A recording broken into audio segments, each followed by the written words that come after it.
Good evening, ladies and gentlemen, and welcome to the Blue Note Lounge. We have a very special guest this evening. Welcome to the stage, Cyber C. Post WOOK, not cyber.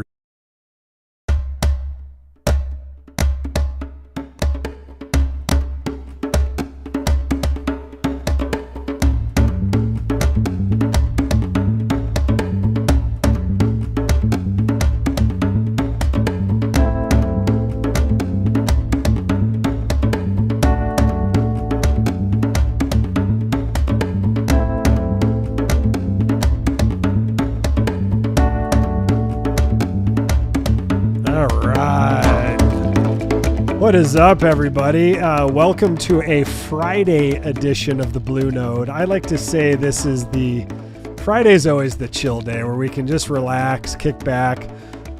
We would have started this spaces like an hour and a half ago, but Postwick and I had a lot to just chat about in life and meditation and all the other stuff. So for the second time, and Postwick, I don't know if you remember, you were the first one on the official Blue Note show back in November, December. So welcome back.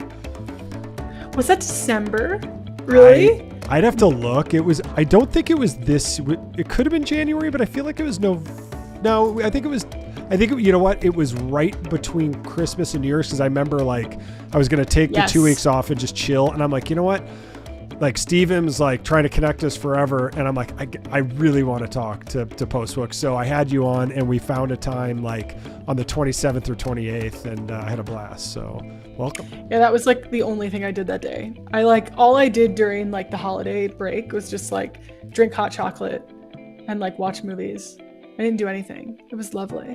What movie, like what's your go-to? Or Harry Potter? Or are you more like It's a Wonderful Life? What do you watch?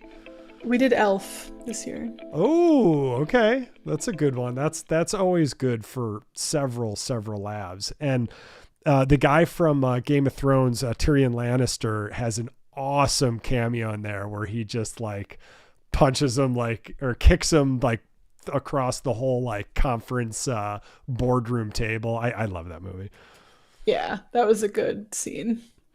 I didn't even realize that was him. And then I was like, oh, I get it. Okay. And I think that was before Game of Thrones, right? I think he was much younger in there. Peter Dinklage. Yeah. Peter Dinklage, way before Game of Thrones. Yeah. Yeah, he's an awesome actor. But that was super fun to have you last time. And it's funny because like, where does the camera start and where's the camera end? You and I have been talking for like an hour and a half, and I'm like, well, we should record almost everything. You know, we just need the 7-second button just for a couple of things. Maybe we don't want to. Just for a few things, just so we could, whatever.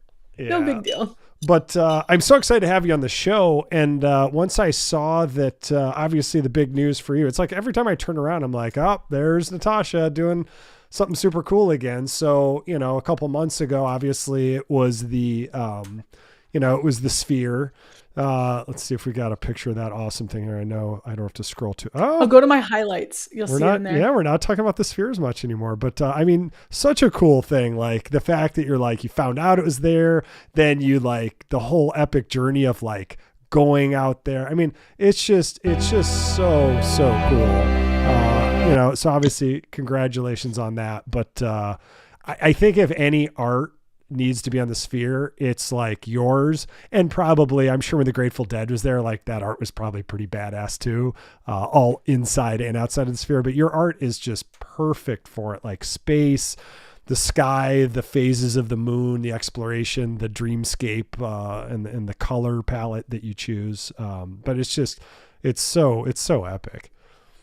Yeah, I intentionally wanted to do something really different for the Sphere because everyone was doing the like just wrap around landscape with like the big sky. And I was like, you know what? I'm going to limit the amount of space I have on this thing to make something really different. And people told me that they like loved it because of that, because it was so different. And there's a lot of really cool stuff on there. I don't want to sit here and say that mine is like the coolest by any stretch, but it was definitely like really cool to be a part of. Just like, I think there's like 12 artists in the world who can say they've been on the Sphere, which is just wild that I'm one of them. Yeah. So is that it really? Yeah. And you're not talking It's about very like the people small. who pay, because I took my family there last New Year's just to see shows, and we went to Sedona. We had a blast, but there was a bunch of ads on there and stuff. We're not counting that, right? No. Okay. So, In the art program, the EXO art program, there's only like 12 people. and I assume Refik is one of them, right? He's number one. Yeah, that's what I Rafik figured. is number one. And Rafik. then there's like in this space, I think the only other artists that anyone would know about are Krista Kim, Tristan Eaton, Fuck Render, and me That's pretty cool. out of the 12. So that feels kind of nice to be like among such amazing artists that I look up to, honestly. Yeah, and it's so cool and so well deserved, and all your styles are so different. But that just shows like what a great invention the Sphere is to have it on there. So your point is like, obviously your art totally could have done this awesome one giant scene across the whole thing, like a snow globe and the sky and everything. But you're saying you actually wanted to kind of create those stars and have four individual kind of pieces facing in each direction. Is that what you're getting at? Yeah, and like the timing of everything was different. So that's something that like it's kind of subtle, but like everything is happening at different times on all of them. So depending on like where you are, you're seeing something else. Yeah, so like there's the astronaut. what is it? Like the astronaut on that one, and then you see like the big like flare that happens on like another angle at the same time as the astronaut. And then there's like the birds that fly through and the sun comes up and goes down, just like depending on like what, really like where you're standing. Yeah. There's no like perfect view of it. And that was kind of the point, was I wanted it to be like, you're going to see something different depending. I did like time the birds. So they like kind of fly through, so it's like depending on where you are, it kind of feels, but that didn't really like, I don't know. No one knows that except for me, because it's like you just see one side of it. But yeah, the birds kind of fly through all at the same time. On all four sides. Yeah, so it's like it start in 1, 2, 3, 4, and then it would be done in like the 90-second loop. Yeah. Oh, that's so cool. Well, I'm actually glad we got to revisit that. But the main reason we're here today, A, is just to keep chatting, keep the conversation going. But B, your artwork and those of a lot of, I should say a couple other ordinals folks is being auctioned at Sotheby's starting, I believe, a couple days ago and through the 28th, right? Yeah. Yeah, it's crazy. Well, congratulations on that. And I assume the answer is no. Had you had your art auctioned or featured at Sotheby's before? No. This is number one. Never happened before. This is the first time. Well, congratulations. The firsts are always the best. You said that interestingly. I'm like, is there a story? Should I dig here or no? It's never happened. I never thought that like an artist like myself would be at Sotheby's, because I always assumed that like my work just like wasn't good enough. Is it one of those things like I'm me and like I'm just a person. So, and then you see it up there, you're like, well, maybe I do deserve this. Like what went through your head, whether it's the Sphere or this, is you keep like, obviously you've got good vibes and I think you're a very positive impact in this space personally. I think you're supportive of other artists and you're just a very open person. Like, what does it feel like to like have these accolades? You almost wake up, pinch yourself, and then be like, I still got to put my pants on and eat a bowl of cereal or eat something for breakfast, and I'm hungry, and I got to go, whatever. Honestly, the things that I've accomplished don't come into play too much when I think about myself in terms of my like self-esteem, because I've done that before. And like eventually what happens is you turn into the rat pushing the button for more cocaine, and then it never comes.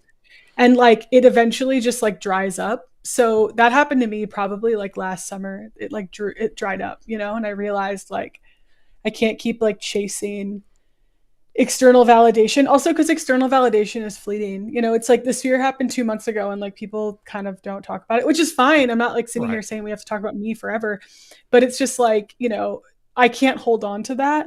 So the way that I kind of see it is like, I'm more proud of the fact that I was able to put collage on the biggest screen in the world more than like PostWOOK is on the sphere, right?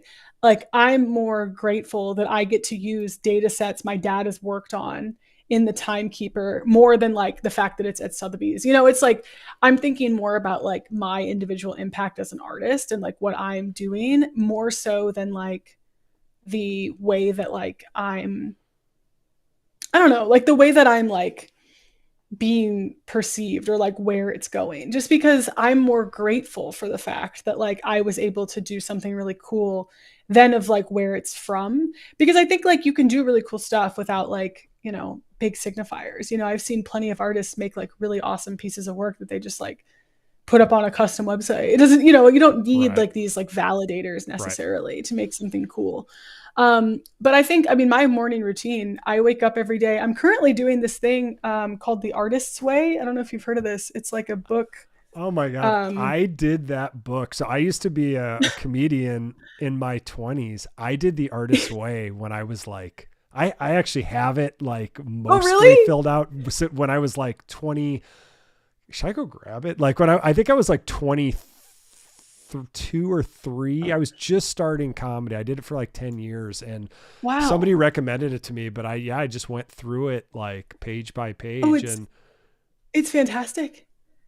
So I wake up every day and I do the morning pages, which if anyone doesn't know, it's basically where you write 3 pages of just stream of consciousness, right? And I do that every morning, and it changes everything for me because it's like I feel like I have a ooh, drain on my fears, you know, and it's just like it just all gets out of my head. So I do that. That's the first thing I do when I wake up, and that usually starts off with like what my dream was about, and then like what my day is going to look like. And then if I have any like fears throughout the day, like today I wrote down like, oh, I'm really nervous that like XYZ isn't going to like text me back. I hope that they're just busy, you know? And it was like, yeah. I don't want to assume things just because I don't know what the truth is. Like that's what I'm writing down, you know, and that helps me kind of like process it. And then I got into like, just like some other stuff like, oh, I don't know what I'm going to do at the gym today. Just like whatever crossed my mind. Oh, And then at the end, I do some like affirmations and then I'm done. And I do that. It's like takes like 30 minutes in the morning. I just wake up a little early. So that's how my day starts. And then I listen to NPR. Um, get and your then I go to the news, gym. get your news direct. That's pretty cool. So I Yeah. totally forgot about that. Like I should go back and look at it because I wonder. I know it was helpful to me. I'm pretty sure. I don't think I got to the very end, but I know that I did it and wrote in journals for. I spent a good 7, 8, or 9 months on that, and I Wow. know it helped them. But I'd be curious now because I'm you and I were talking before the show. I'm such a different person than I was in my 20s. I was in corporate America. It was just a different vibe altogether. And now each year, and obviously with the craziness of what's happening in the world and things opening up, and we're seeing behind the curtain of kind of the Truman Show that we've been on, but also in crypto and the old concrete of Wall Street is the new sprouts of kind of money are sprouting up, and maybe hopefully even healthcare will change. Like I feel like there's seeds of so many new industries or so many existing stalwart industries that have just they're overgrown forests and they need to change. I just feel like there's been so much, at least personally, I don't know about you, so much growth in the last 4, 5, 7 years, whatever it was, but especially in the last 3 or 4. Maybe it's a post-COVID like hockey Yeah. stick like launch out of the orbit. But I every day I just let go more, and the world just surprises me in ways I couldn't even possibly imagine. I would agree with that. I think that like especially post COVID, like it changed up our conception of time in such a meaningful way. And I think that I mean, I've started viewing time very differently after I got sober. That was probably the first time. That was 2016. So that Mm. really was the first time that like time as a concept changed for me. And then I'd say like COVID, it changed again. Yeah. And now, I mean, it's so funny. There's this like clip that goes around TikTok sometimes, and it's this like CEO, like bro kind of dude, and he's on a podcast, but like it gets like clipped and put into other things kind of satirically. And the whole idea is he's like, I feel like I live 3 days in one day. My morning is a day, my afternoon is a day, and my evening is a day. And my friend sent it to me, and I was like, okay, but like, I do feel that way. Like I actually feel that way. Like I feel like my morning is a whole day, my afternoon is a whole day, and my evening is a whole day. And I feel like for me, like a day feels like a week feels like a month feels like a year, and a year feels like a decade. Like for real, it just does for me. I feel like the sphere was like literally 2 years ago, just based on how much has happened, you know? You are right. Like, I don't know if it's like a time, would that be time compression or whatever the opposite is? Like our space happens so fast. And obviously, like you said, the sphere and personal thing. Yeah, grab it. And like personal things in your life happen.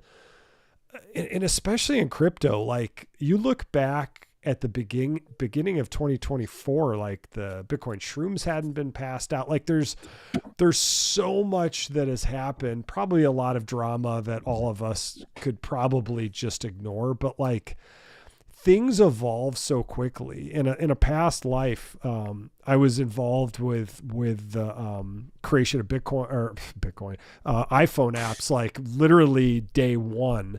And that was the coolest, fastest, evolving ecosystem of that time. So 09, 10, 11, 12, whatever. And there wasn't many of us. Apple didn't even like developers talking to each other, but it was so exciting.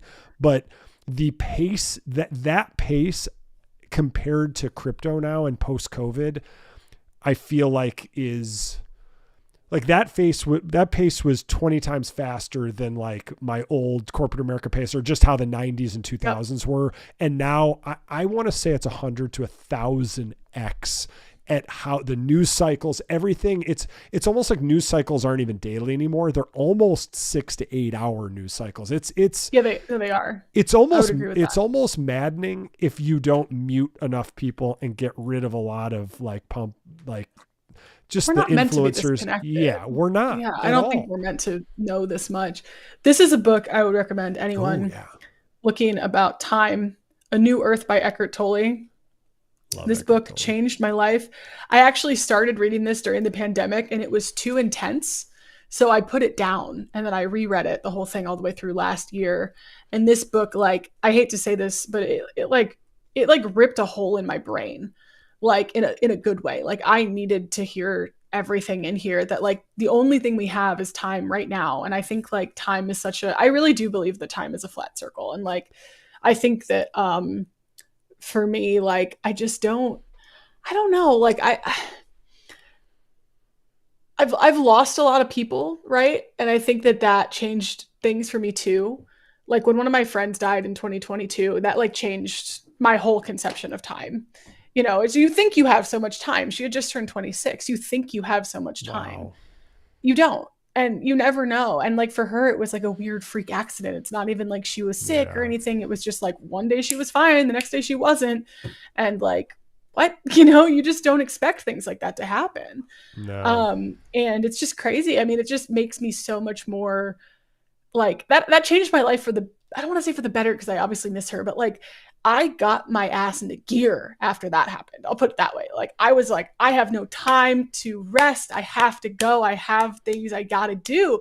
Like life is short, you know? And that was really like what pushed me to just do so much that I hadn't been doing in my life. And it makes you and I never would have thought that, you know? Yeah. And I appreciate you sharing that. And I know exactly what you're saying. You're like, obviously her death was one of the most horrific things that happened to you, but obviously to her family too. But it makes you see how limited it is. And that's why, like, especially in this space, when there's so many people not so many, because I think most people are probably good people, but there's a lot of extractive people or people who are playing kind of a zero-sum short-term game, just like they grew up with, like, football has rules and there's a winner and a loser, but there's such a bigger game than that. Actually, oh, it's behind my green screen. I have a TikTok account that is not post WOOK, and I post on there. I know, and I post on, and sometimes people figure out that it's me, but it's fine. I don't care. And I made a TikTok about Drake the other day. Oh. And in the TikTok, I basically was saying, like, Drake is a perfect example of what happens to an artist when they refuse to evolve. And so many of Aubrey's angels in the comments were like, well, you're 40 and you live with your mom and you're a Karen and all this, and he's the #1 streamed artist, and don't you know, blah, blah, blah. And it just made me think. I was like, oh my God, these people view artistry as sports. They think that, like, person with biggest number is winner. And that's not necessarily how it works for art. I mean, sure, a headline of Damien Hirst selling a painting for however many millions of dollars, like selling a shark in formaldehyde for $12 million. Like, yeah, that's a headline. I mean, that's interesting. Right. But is that a headline because it's $12 million, or is that a headline because it's a stuffed shark, or is it both? You know, like, I don't know. And I think that, in my experience with art, it is so subjective, and it's just like your favorite artist might not be super popular, but that doesn't mean that they're not a good artist. And I think artists get in their head of like, oh, well, this post like didn't do well, or, oh, like I don't have that many followers, so I must not be that talented. And that's like so not true at all. And I just like, I think football has like corroded our sense of individuality in terms of like thinking in so many subconscious ways, because it's like winner take all like really is not the way for like anything subjective. Like that's just not how it works. It's not how we get off the planet and evolve as a species, for sure. Not that I don't enjoy football. I grew up watching football with my dad. He'd yell at I the watched TV. the whole Super Bowl. Yeah, because the Bears are so bad that I'm actually glad that the Chiefs lost. Not that I dislike them, but I just feel like they were getting a lot of calls there. But I think football, American football, that is, if there's any European listeners, that is such football. It's awesome, but that's such an American game. It's like only in football can the refs like take over the game and like piss people off enough to like change the tide of the game. Like everything about it, it's all short, like 3 to 8 second clips and like sound bites. Everything is perfectly American packaged, just like American cheese or like a TV dinner, you know? And don't get me wrong, I love it, but football, if like the amount of commercials in football from when I was a child to now are mind boggling. Like whenever I sit down to watch a football game, I know within that 3.5 hours, there's going to be a nap. There's going to be reading of at least a chapter of a book. I'm going to be on my computer, either like writing a post, like, because there's so many commercials. I'm like, this is so like in your face. And now that we've seen the curtain of America, a lot of the commercials, you start to wonder, you're like, now I almost ask every question of like, when I see a commercial or when I see a bit of news, I'm like, who's probably behind this? And how is it trying to shape my view of something and my behavior? Like that's the new reality of where we are. Yeah. We're free falling here. It's exciting. It's the most exciting time probably since the Renaissance, but like, it's also madness because a lot of people aren't like, they're not even willing to like look like it's the curtain's there. The emperor's naked and you make of it what you will. And we have a lot of learning to do in these next 5-10 years, but like it's there. Like you can either look or you can just ignore it and be like, la, la, la, la, you know, and just move on with your life and just business as usual, as like the world's not falling apart. But I always see it like, again, the roots of crypto, I should say Bitcoin, and the roots of new healthcare and better forms of healthcare that's not just pharma and drugs. Everything has already sprouted through the concrete, but everyone's driving on these potholed roads, not realizing it's all changing. And people like us in crypto and in newer forms of healthcare and every industry who are on the front lines of wanting to make it better are seeing this. And we're like, don't you people see it? And I don't know if they do yet. It's crazy. No, I don't think they do. And I think like I mean, not to get super esoteric, but this is very fitting for Pluto moving into Aquarius. Oh, we should get It's Aaron very on the show. interesting how that is working in our favor right now. Um, So Pluto, but what does that mean? So Pluto, the planet Pluto is we're in we just entered the age of Aquarius, right? kind of. So And that's that's a a super term. long That's not a age. technical term. Yeah. Oh, So Pluto rotates around the sun every 45 years. oh, It's the it's an exoplanet. It's technically not a planet anymore, but like it's yeah, it still a is to I mean it's me. still a planet. It's just not technically considered in our solar No, system I because know. it's I so was a far out. planet when I was a kid. It's a People, planet to me. yeah, people are so weird about that. They're like, it's not a planet. I'm like, it's still a planet. It's just like, it'd be like if a strawberry became classified as not a berry anymore, Yeah, but plum or something. You know, it's still a fruit. It's just, you know, a different classification. right. But so it rotates around the sun very slowly. And because of that, it moves through constellations again very slowly. Oh, And it's moving into Aquarius, which is the change that is happening for the first time in 45 years. And it's going to stay in Aquarius for 45 years, which is crazy. It's a really long time, really long time. Um, and that basically just means that like it's going to move through it's going to challenge our power structures, our communication, our technology, pretty much everything. But it's not just Pluto. It's also Uranus, Saturn. I don't know if Jupiter is included in that, but it's like the outer planets are all shifting into Aquarius for the first time, oh, like interesting. now. So that has been kind of coined as this term, the age of Aquarius, because it's very rare for all the planets to do that, the outer planets to do that shift. And that is Oh, the whole but you're seeing it. You're seeing it. You're seeing the shakeup. You're seeing behind the curtain. The emperor is naked, like you're saying. So it's like it's a very interesting time of things getting shaken up. And quite honestly, it hasn't been like this since like the French Revolution. So really? it'll be very interesting to see how this changes things moving forward. And I think that the media and just our access to technology and information is definitely making us very scared.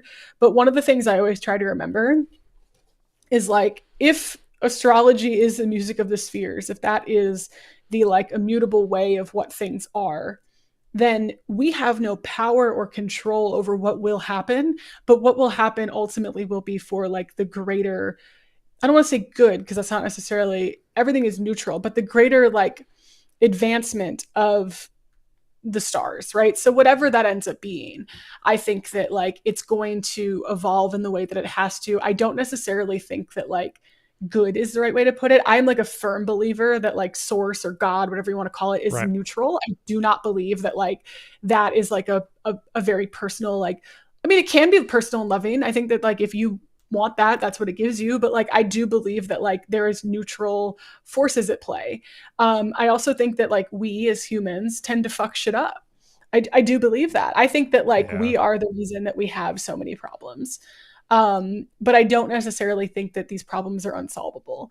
And I know that the age of Aquarius will bring about new forms of collaboration. And I have faith that it will make our lives a little bit easier to navigate, even if it is a little difficult.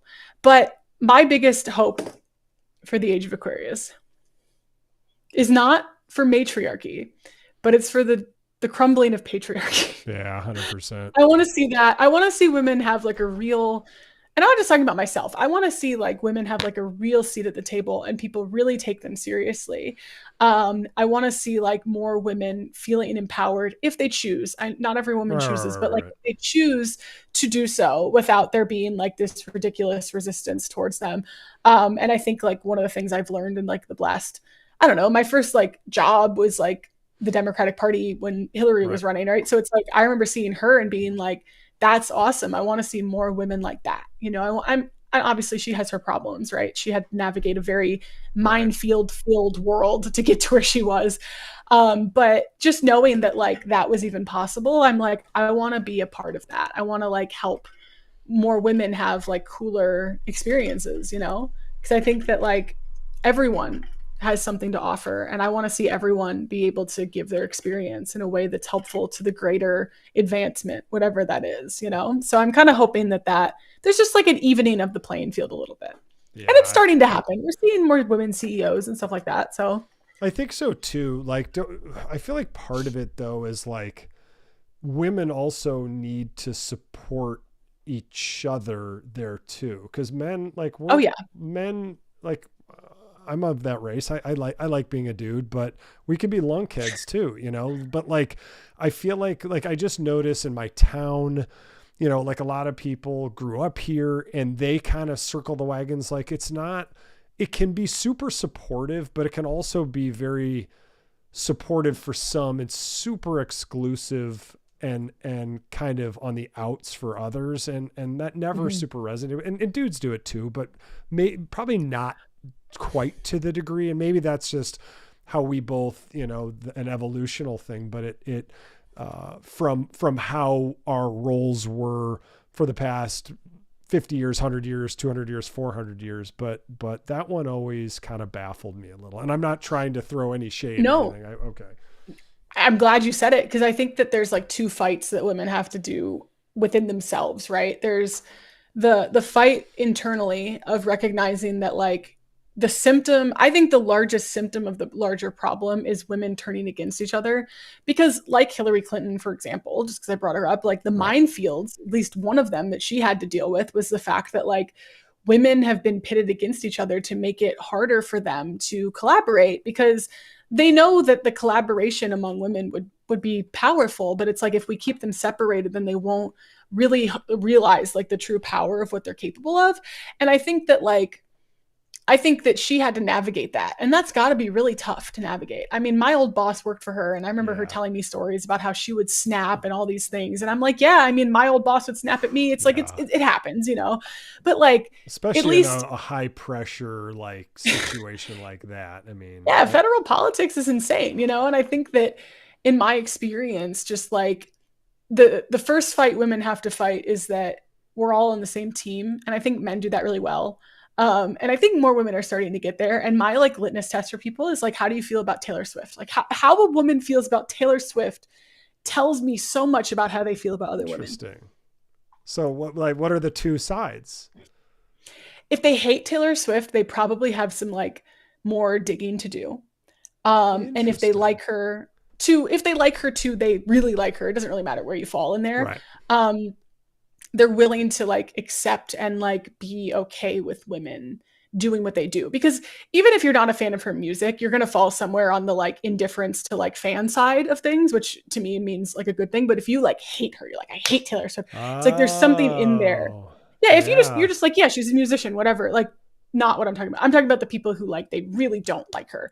And I've definitely been there. I was one of those people. Like I did not like her. I thought that she was like victim blamey and like I didn't like Right. her music, but like she's evolved a lot and that's really not what she's saying anymore. And I think that like I didn't really pay attention to what she was saying post like 2014. Right. And in 2014 she was like 26. You know, you can't hold someone at 26 to their word, you know, at 35, they're a different person. And she has done, you know, at least through her songwriting, has like her words inspire more self-reflection. They inspire more using your own validation instead of someone else's. Like, you know, being in a relationship is fine, but like there's a lot more like introspective songs now, and like that's something I can like really get behind, you know, because to me like she's a great example for women to be introspective, stand up for themselves, do what they need to do.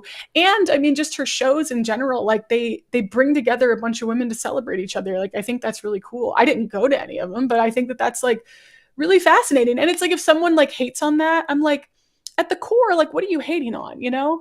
And Yeah. she's not the only example. There's others, but I think that she's a good one because she's so popular, you know? Um, I think that like women, the infighting among women is frustrating. It's happening also like with Democrats right now, like leftists are fighting Republicans and all these things, you know, and I just feel like or the leftists are fighting the Democrats and they're like not paying attention to like what else is going on. And I think that in itself is a problem. But I think that like women just collectively, like there's a lot of work to do. But it's getting better. I mean, like the Barbie movie is a great little Yeah, my daughter and her microcosm. friends love that. They also obviously also So love good. Taylor Swift too. It's so But good. Yay! I yeah, love it. I would say the Barbie movie. It's not a direct comparison, but our family growing up and kids especially loving the Lego movie. I think the Lego movie, the original one, not the Batman one, that one was terrible. And even Lego Movie 2 is not great. But if you haven't seen the original, it is such good social commentary. It's like, yay, local sports team. Like everything about it is very like, he didn't fit in, but like his own unique who he was and his personality is what got him out of it. I know it's not a new story, but how the satire they used on culture and on like I said, go local sports team to me sums it up perfectly. Like people, like the people who are super into that, a lot of them wouldn't even understand, you know what I mean? Like it didn't get nominated for anything. And I think How to Train Your Dragon 13 won that year. And I was like, what a shame that a movie that is so multi-layered and multi-leveled in its messaging. It's entertaining for the kids. It's Legos. It's, product of the year of the 1900s. And the story was so smart and had such a good message for kids and for adults. Like don't conform, be a good human and like do cool, awesome shit. And like, of course the Oscars and everything, it just got lost on them. But what do we expect with a bunch of probably old white dudes voting, especially back then? It was just like, who's going to pay me the most money and, give me the most back rubs. The Oscars are next weekend, next Tuesday, I think, or next right, Sunday, I think. I don't think I've watched, which will be interesting. Movie. Yeah, I didn't even know the Lego movie existed. I'm gonna have to give that a watch. I stopped playing video games, so I need like mental stimulation. And one of the things that at least ChatGPT taught me to do was make Legos. So for Valentine's Day, I got a Lego like flower bouquet that I'm gonna put together. I'm actually gonna do that tomorrow. It's on my calendar. Yeah, so I built the Death Star with my son. We built like some of those things, like some of those space ones, like Andrew has them. They're in his office. They're those are like 16 plus. My kid was building them when he was like 9. He was like, "Dad, will you help?" I'm like, "I'm pretty sure like I'm at my limit," but it was super fun. And like he turned that into Minecraft, and like there's this want to like build and create that, it's not just another shoot 'em up game and stuff like that. Like super supportive of that. I actually like stopped playing video games because I felt like they were like taking away from my creativity a little bit. Yeah.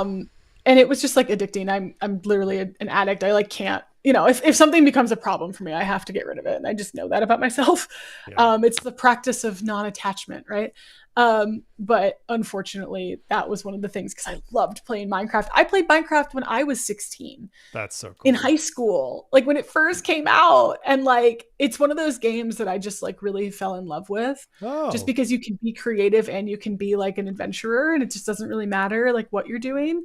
And I find it so like fascinating that like things like that exist. I just wish that I had a different, dopamine receptor sometimes that would let me do things like that in moderation. Yeah, it's hard to walk away from those for sure. Like sometimes I'm like, dude, get outside. Like Minecraft's not going anywhere. Like, but but I get it. They create these worlds and they learn. He's learning so much about energy and these mods. Like it's super cool. So what's the first place to start? Like your art, the Timekeeper, it's at Sotheby's. Congratulations. That's super cool. I mean, let's just look. Here it is on the website. You are lot 594 at Sotheby's. I'm so happy for you. So congratulations, first and foremost. Thank you.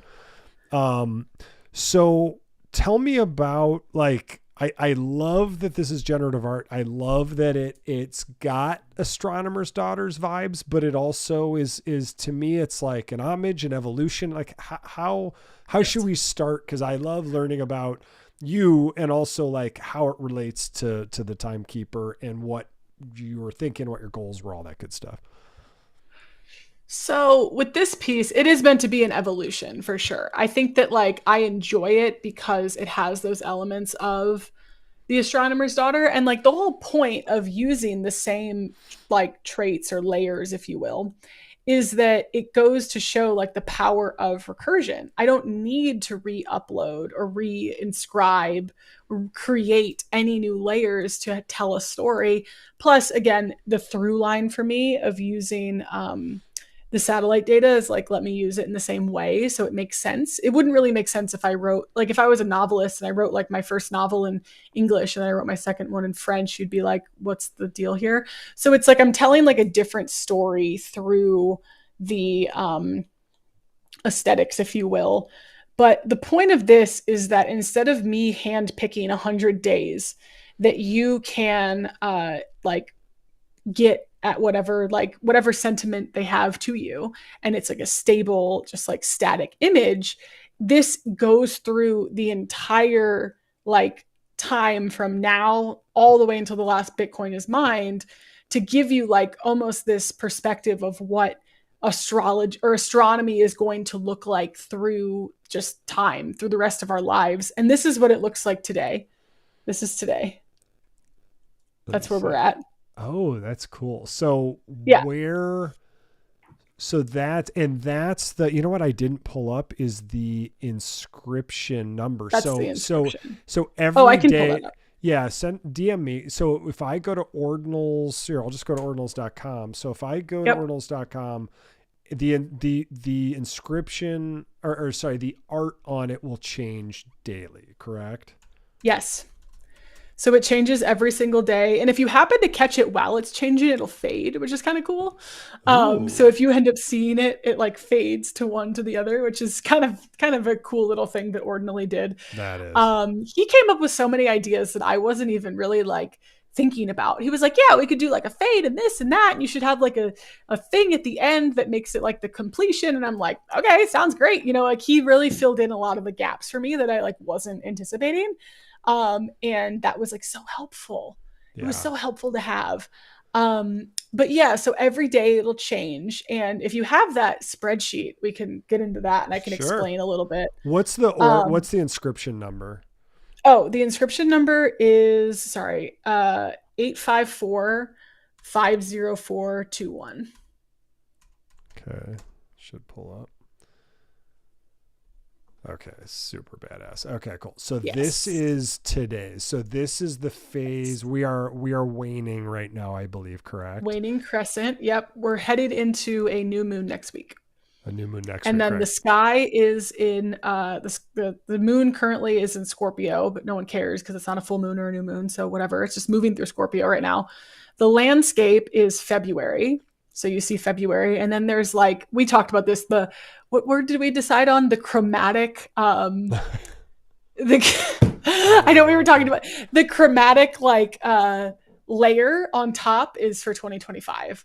And so that'll change yearly. Okay. So this exact day next, I don't even know what it is, February 21st or whatever. So this exact day next year will have a different kind of hue or top layer, like almost like this is gonna dumb it down for me, but like a different Instagram filter over the whole thing, if you will. Yeah, it will, and it will be in a different moon phase. Right. It'll be in Pisces. The sky will be in Pisces because it's just like in a different spot, and then the moon phase will be different as well. Okay, yeah, so it'll look because like it's not like 365 days. We're back to the same spot. We're totally the moon doesn't care about exact years and stuff. Oh, that's so cool. And the moon moves in a very different way than like what you think. It's not just like every 28 days it needs to change. Like that actually wouldn't be astronomically accurate.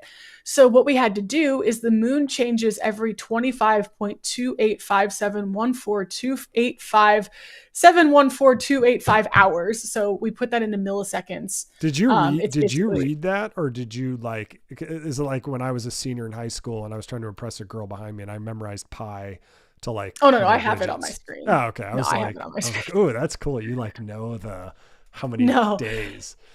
So we had to, we put it in milliseconds so it would change accurately. And for this amount of data, I mean, it's just a lot of data. That's the thing. It's just like we had to use a lot of data to make this accurate. And that was honestly like the biggest part about it, because all the layers were already inscribed. Like me making this piece, like people were like, oh, I want to see the process. And I'm like, the process was me on a spreadsheet. Honestly, like the process was me getting the data to Ordinally so it could look accurate, you know, and it was me like occasionally like turning on and off switches to make sure that like the quality control was there. Right. But like that was all that it really was, which to me is like such a different way to create. I feel like a lot of the times like the standard creation process, it can get a little like stale, where this didn't feel like stale at all at any point. Like it felt very like refreshing the entire time, which was fun. So all of these, I was going to ask if all of these literally reference each and every astronomer's daughter, but no, they reference the recursive files that were inscribed to define astronomer's daughter, because in reality, this specific phase of the moon with this sky, with this filter, the beauty is until the last Bitcoin block is mined, this will always be different. Is that correct? Yes. There will never be in the next, when's the last block? Like 2140. So like 120 years or something. So for the next 120 years, it will always be different. And you made sure of that because of the yearly filter will always be slightly different. Correct? Yes. Oh, that's pretty cool. And because of the sky, and the way that the moon moves through the constellations, it won't ever be like we were saying, like the 21st next year, the sky will be, it'll be a similar moon phase. It'll still have that same landscape because it'll still be February, but it'll be a green sky because it's for Pisces instead. So it's like, it's going to be moving through very dynamically because all of these elements change at different intervals.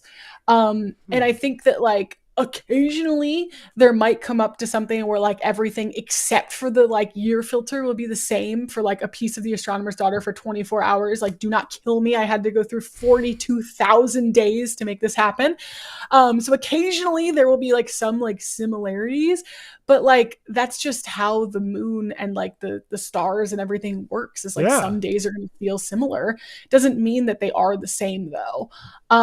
So wait, what I really like about, is there 42,000 days until the last block is mined, or that's just as far as you went? Is it really that? Here, let me do the math. 42,061 days is what I have. I mean, I couldn't get it to like because the block is it's gonna be like, I couldn't find that day exactly because it's gonna vary just depending on like the transaction time. It might even end up being 2139 just based on. I'm not even thinking of it from that. You know? I'm thinking of it from that. Like that's way beyond how long. Certainly, I'm going to be alive on this earth times triple. Like yes. And it just makes me think like, God, 42,000 days. You talk about time and how valuable it is and what's important in life. Like, I'm not even going to be around in 42,000 days. Like, you know. No, you won't. And I honestly had like an existential crisis when I was going through and making this piece, to be honest, because there were moments where it's like, I think my birthday in like 21, like 20 or something, had like a really cool combination of things, like just the sky that was used. And I think it's like a super moon or something. And I was like, oh, that's so cool. That's so cool. I'll be dead. Yeah, I'll be dead. That I will not be around for that birthday. Like, I will be long gone, you know, and that's like such a crazy thought. It's existential, but also like, this is why I think all of us, especially to our friends on Ethereum and our traditional artist friends, like, don't you see it's immortal? Like, it's going to outlive all of us. So as terrifying it as it is, it's also probably the most beautiful thing you can do. This is the first time, you know, in ETH on chain art, maybe, or counterparty, like there's probably other things that will be here for a very long time. But if I had to make a bet, like, to me, Ordinals is probably the one that's going to be around that people will probably be studying, I would think, in 500 years. And this thing's going to outlive you, and it's going to be still evolving after we're dead. It's beautiful, it's poetic, and it's also, like you said, it's a little terrifying. Yeah, there were definitely moments where I was making this, even before like my time was up, that I was like, everyone, like my parents will be gone at this point. Yeah. You know, and like things will be very different by this point. Like my cat will be gone at this point. It's like even going back to like the present day, it's just like things are going to look different just depending. And like that is scary to me. And I feel very I don't know, like I started I listened to the soundtrack for Interstellar when I put this together. Oh, yeah. Partially because I just have like such a connection to that like idea of like a dad and his daughter, like, you know, because there's like multiple subplots of that throughout the movie. And I cannot think about this without crying, so bear with me. But there's like this thought in my head of like, you know, I'm not doing what my dad did, and that's not sad or anything. Like, but I am able to honor the work that he does through this. And like that is honestly really cool because it's like I got to make it my own thing. I'm not in his footsteps. I'm not in his shadow. Right? Like I'm doing my own thing that he finds so like validating for his work that I get to kind of bring to light in my own way. And it's really an honor. Like I started crying because I just realized I was like, I am doing something like very validating for my own legacy and my family's work. And like this is something that I never thought before I turned 30 that I'd be able to do. So that's why it's so personal. So I think earlier, I don't remember if we were on this like live yet or not by the time I said this, but like, you know, the external validation of like being at Sotheby's to me is not nearly as cool as like being able to like carry my dad's life's work into my own, into a piece of art that's going to outlive all of us. And like, even when I was making this, people were like, what are you going to make the estimate? Like, what do you think it's going to go for? Like people started, you know, speculating. And to me, I'm like, you know what? If I can pay the dev, I don't have to go into my pocket about it. Like, I am just grateful to put something like this out there. Obviously, bid on it if you're thinking about bidding on it. I'm not saying do not bid on this, but what I am saying is like, you know, I'm so grateful to like put something like this together because it's just such an honor. Like I can't quantify like a price of like what this means to me. You know, it's like the external whatever, it's the internal like fulfillment of like I'm doing something so meaningful. Like I've already won. That's how I feel about this, like for real. Yeah, the rest of your life, like in Platoon, the guys like after they had a huge fight near the end, it's a Vietnam movie if you haven't seen it. He's like, what movie is it? Platoon. It's yeah. Okay, it's such a classic, but he's like, man, the rest of my life is just gravy. It's just like now he I think he got injured. He knew he was going home. He was on the chopper and someone was saying goodbye. He's like, man, the rest of my life's just gravy. And it's just so true because your dad worked for NASA. It's such a cool story there. You and your dad are super tight.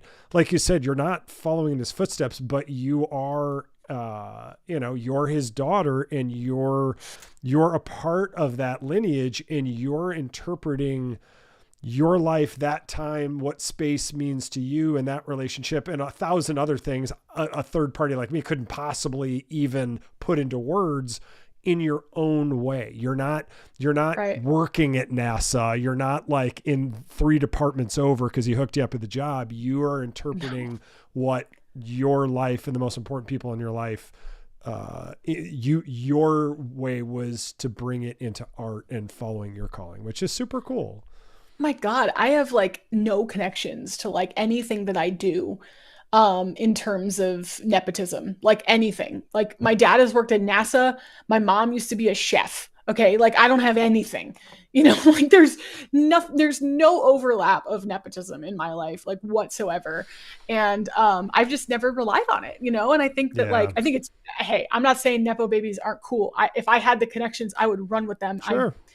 You've got to work. It's what you do with it. I would say it's what you make of it. But my point wasn't a point with the nepotism. No, I it's know. Just you're a next generation and you're taking like this family lore and heirloom and you're embodying it in something entirely different. That's beautiful that you can share with other people like on the Sphere and obviously, in digital Ordinals art. Well, and like, I mean, my grandfather, worked in the Pentagon. So it's like my dad kind of took his legacy and made it his own. More and I feel like I'm kind of doing that too. Missiles. He did. He worked in the Army. And he was like a linguistics like professional. So he like taught people Russian and like worked in like translation and stuff because he grew up with family that spoke Russian, obviously. So it That's was so just like an cool. easy, I don't want to say it was an easy job, but he was like uniquely qualified to be very good at that. So yeah, he like studied like military science, which I don't even know if you can get a degree in that anymore. Um, but yeah, I mean, like he's fascinating. My grandmother was a painter. She doesn't paint anymore, but she's still alive. And her paintings are beautiful. And I saw her in April, and she immediately, she's 95, sprung up. And she's like, "You're an artist, right?" And she like showed me all this stuff that she's done. Ooh. And that was like such a cool moment to be like, I see you. I understand. I Well, like and so this. many people with like, it's hard for a lot of people to share. I remember a friend of my sister's who she dated for a long time. I remember he was an artist, like he was actually an art teacher, but his art, it was so hard for him to share. And then, my wife and I are like, no, we want to see it. We want to see it. And he shared it and he went through the evolution. He explained it to us and we were like, that was so beautiful. And you could tell he was like, like just even sharing it with someone else and getting to talk about it. So many people are so close to the vest, like let it out, share it, like share it with the world. You know what I mean? Oh, we got I show think I and have a tell. guest. Oh, Come what's here. up, kitty? Come on. Come on.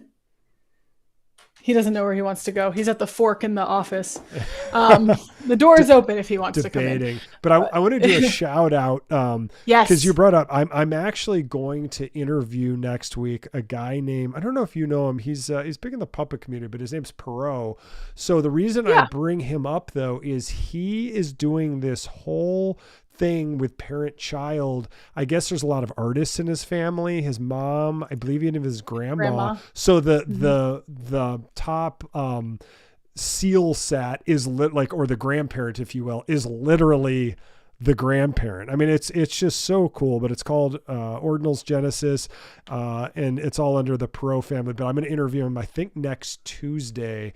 But it's just such a cool story, like how different people are using art. He's using it for sharing the art from his ancestors and the lineage of that, and sharing his art, and that maybe then he shares his art and then his kids share their art and great grandkids. I mean, who knows what it turns into, but it's just so cool to see so many creative takes. And it's like not everything is about like money or auctions or everything like that. It's about like, this is the first time I think since the Renaissance, like we have an eternal canvas now.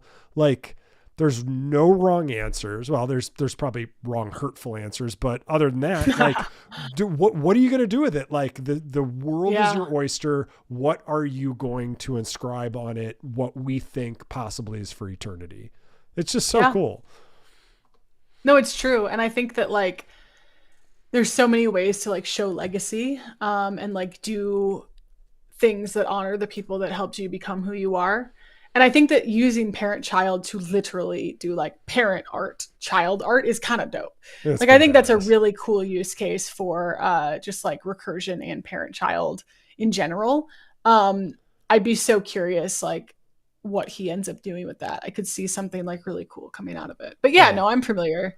100%, 100%. So let's get back to the timekeeper. So I own a piece of your collection and I absolutely love it. So it's not directly using recursion to grab my piece. Again, there's all these different individual pieces of art that and huge shout out, obviously I know you already did it, but to Ordinally, like it sounds like you're saying what a great person to have in your corner to do it right. Like there's a way to cut corners, and we've seen a lot of collections out there, sadly even some from good artists who might just had the wrong team. But Ordinally is obviously one of the biggest OGs in the space, probably one of the smartest people and one of the smartest Ordinals coders in the space. But what a great person to have in your corner. So all of these are the individual pieces. So you have 28 plus phases of the moon. You have the different Yep. backgrounds, the different filters, and all of these evolve with the what's it called? The Bitcoin time clock in the milliseconds or whatever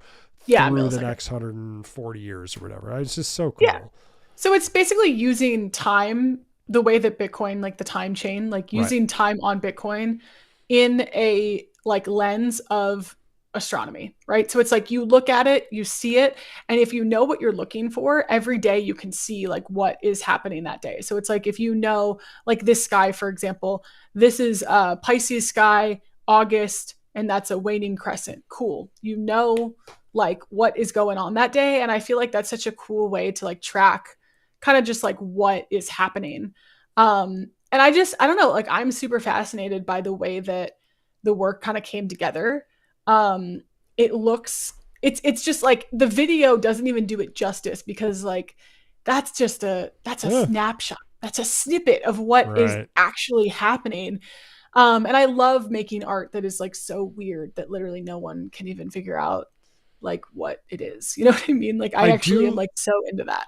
Yeah. And I do love like your art is the time lapse is it's such a great way, obviously, to illustrate, and obviously promote, but to show this evolution. Cause sometimes like, I've got a piece called Eternal Tides from a group out of, I believe they're out of Israel called Phenomena. Vivid partnered with them, and I absolutely love it. But it's a similar concept where every day the color palettes are changing, and depending on the activity in the blockchain, the waves might be bigger, they might be smaller. Like it's a super interesting, cool piece.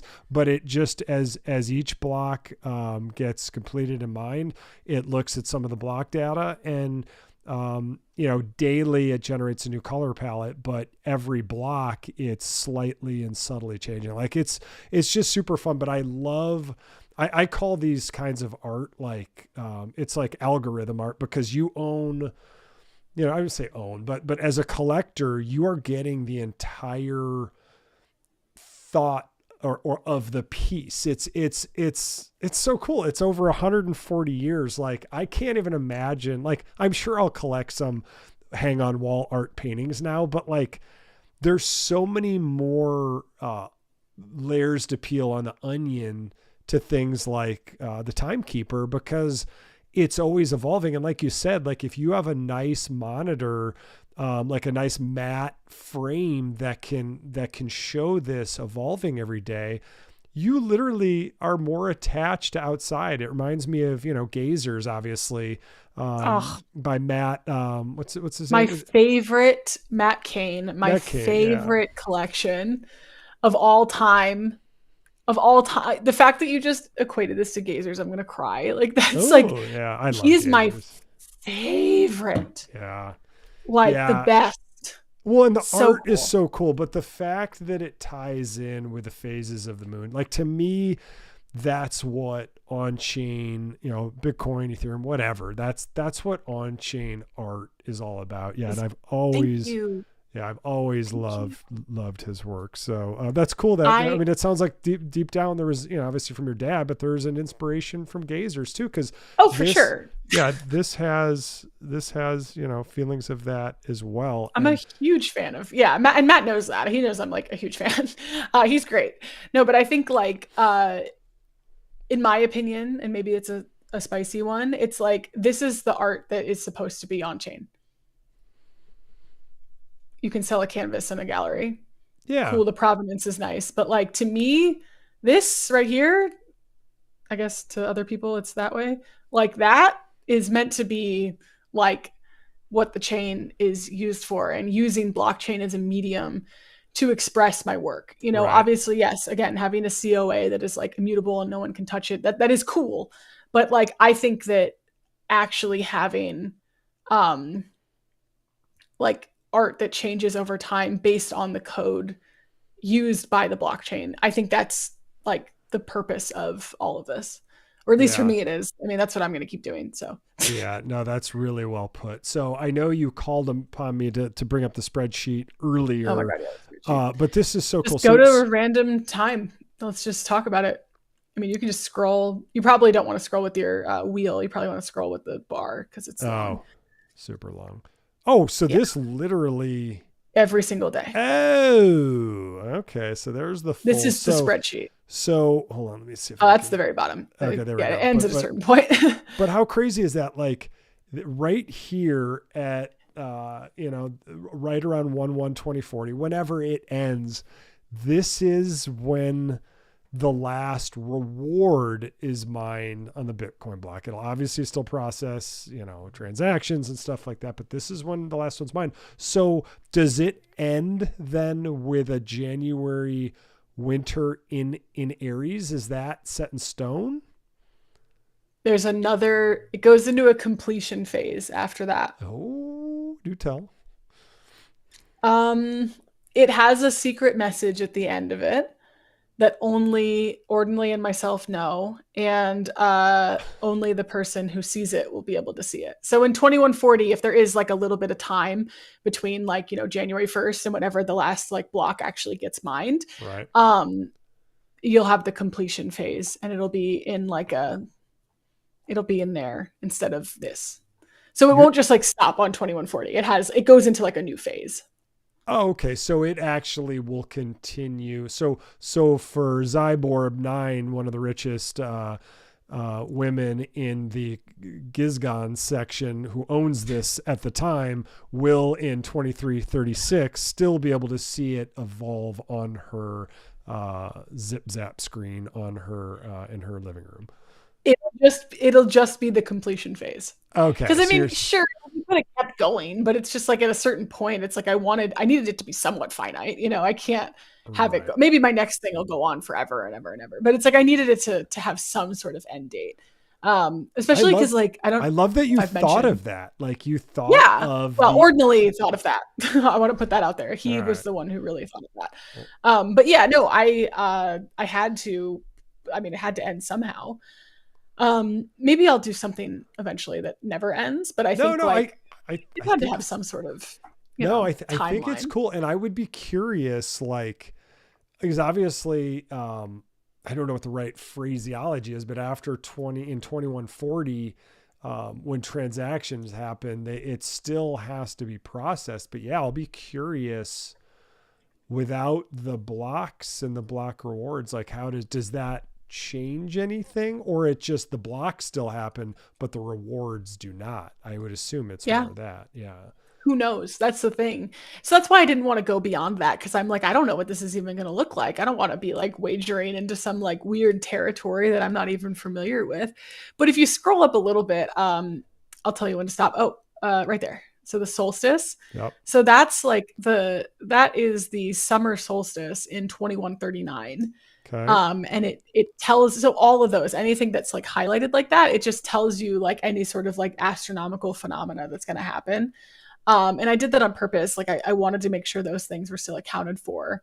So this runs through UTC time and location, but I included all of the eclipses, lunar and solar.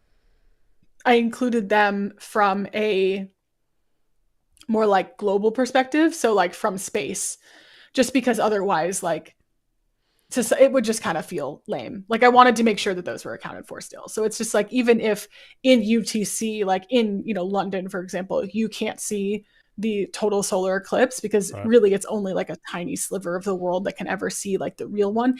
You still know that it's happening on that day and it's still exhibited through the work. But obviously like the moon phase is the same everywhere around the world. It doesn't really matter. So that all stayed the same.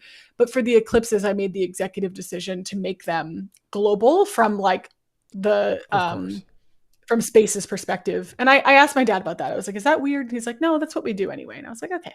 That's kind of cool that you came to the same conclusion. I got to ask you, I've heard of a full moon. I've heard of a blue moon, the second full moon in a month. What is a super full moon? It's a moon that's close to Earth. Oh, so it's super big. Like, is that like an October moon? It just happens like a few times a year. It just depends. But usually it just means that like the moon is just closer to Earth. And sometimes they happen sequentially and sometimes they don't. I just made that one pink. I just thought that was pretty. And when I shot it, it was pink. Another super full the year before. So you're saying, there's a lot of those. Oh, okay. They happen pretty often. And then the blue moon is interesting because some of the blue moons, there's like a blue moon technically isn't just 2 full moons in a month. It can also be 3 full moons in a season. Also count. The third one counts as a blue moon, which I thought was interesting. I didn't know that. And then I was looking into this and I ended up finding that information. So Just a lot of like little weird things with the data, to be honest. I'm super into it. I love looking at data like this. And it was fun to put this together. Yeah, this is so cool. Like you said, the finger wheel quickly. You're like, that's obsolete. I gotta just. You can't. It's too insane. I mean, I did it a few times just to like get familiar with the data, but like my finger hurt after, it was just. I hope some of this like insane. autofill. Did you literally like? Okay, now we're in Gemini, like Taurus, Taurus, Virgo, Virgo, Virgo. So but it goes That through. is data. I What? didn't type any of that in. So I went into the ephemera data on JPL's website and I put all of that data in, and then I like imported the CSV and then put that in there. So I did not type any of that out. And then I just used text replacement because they used like some weird keywords. Like Taurus was TUA or TUR or something. It's like, I don't want that. So I would just like, I text replaced a bunch of stuff. What's sextants? So there are some constellations that are not in the zodiac that are included in this because the moon does rotate through them, and astronomically, like they are accurately going through those selections. In the zodiac, we would just like assume, like, because we have the dates for those, you would just like assume that one is one or the other. But there are a few, like there's Ophiuchus, and then there's Corvus, Auriga, and Orion that also go through. The moon goes through them in the retrospective of all of this time, which is kind of cool. So there's like a few like new constellations that like rotate through to make this like more accurate each day. And it just like gives it more variety. That was Yeah. kind of my reasoning. It was just like I could exclude them, but like why would I exclude the opportunity to have variety in what I'm doing? And Ophiuchus is another one. That's so. Yeah, What's it called? there's a few. Ophiuchus. Ophiuchus. Oh, this is so Yeah, neat. it pops So, up between Scorpio and yeah. God, so there's just so much work in putting this together. So it evolves every day. Is there anything else on this spreadsheet that's of note, or is it just like, wow, you mapped all this stuff out? Yeah. I mean, that's it. It's just the attention to detail, to be honest. Damn. Oh, I need to sneeze. That is so freaking cool. So, okay.